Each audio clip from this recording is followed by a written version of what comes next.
करते हैं तो यहाँ पर होता है मियोसिस। मियोसिस मतलब अर्धसूत्री विभाजन।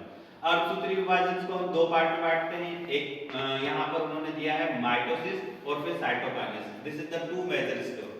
अगर हम माइटोसिस की बात करें तो माइटोसिस में prophase, metaphase, anaphase, telophase condition आती है। साइटोकिनेसिस की हम बात करें तो cytokinesis it means cytoplasm divided forming two new daughter sales.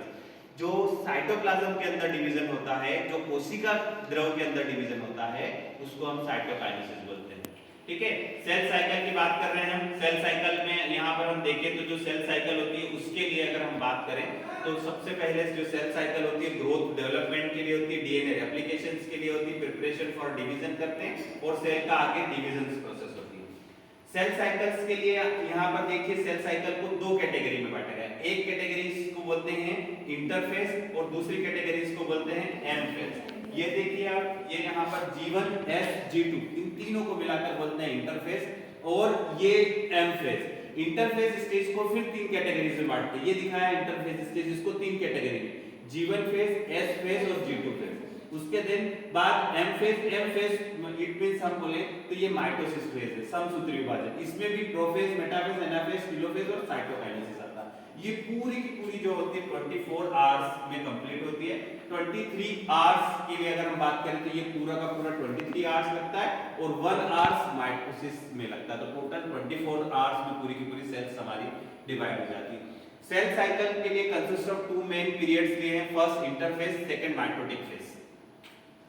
Cell cycle के लिए इंटरफेज की बात करें तो इंटरफेज में मैं पहले ही बता चुका हूं G1 फेज, जिसमें सेल इंक्रीज अपनी साइज बढ़ाती है। क्या करती है? सेल अपनी साइज को बढ़ाती है। सेल के अंदर सेंट्रियोल है, न्यूक्लियर मेम्ब्रेन है, न्यूक्लियोलस है, वो अपनी साइज को बढ़ा लेती है। देन सेकंड फेज आता है S फेज। इसमें क्या करते हैं?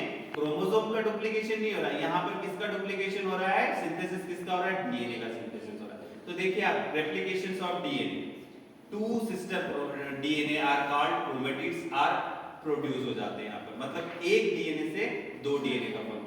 G2 फेज की बात करें तो ऑर्गेनेल्स डबल हो जाते हैं। अब यहाँ पर न्यू साइटोप्लाज्म फॉर्म हो जाता है और ऑल स्ट्रक्चर कहाँ पहुंचने वाला होता है? अब माइटोसिस की हो जाता है। ये क्रोमोसोम्स का स्ट्रक्चर देखिए आप, बीच में सेंट्रोमियर है, ऊपर वाली पी आर्म से, नीचे वाली क्यू आर्म से। डीएनए जो दिख रहा है आपको, स्ट्रैंड जो यहाँ पर दिख रहा है वो क्या है? एक स्ट्रैंड डीएनए है जो क्या कर रहा है? Complex structure inside the chromosome bye protein. और कौन से protein? Histone protein. Histone protein है ना।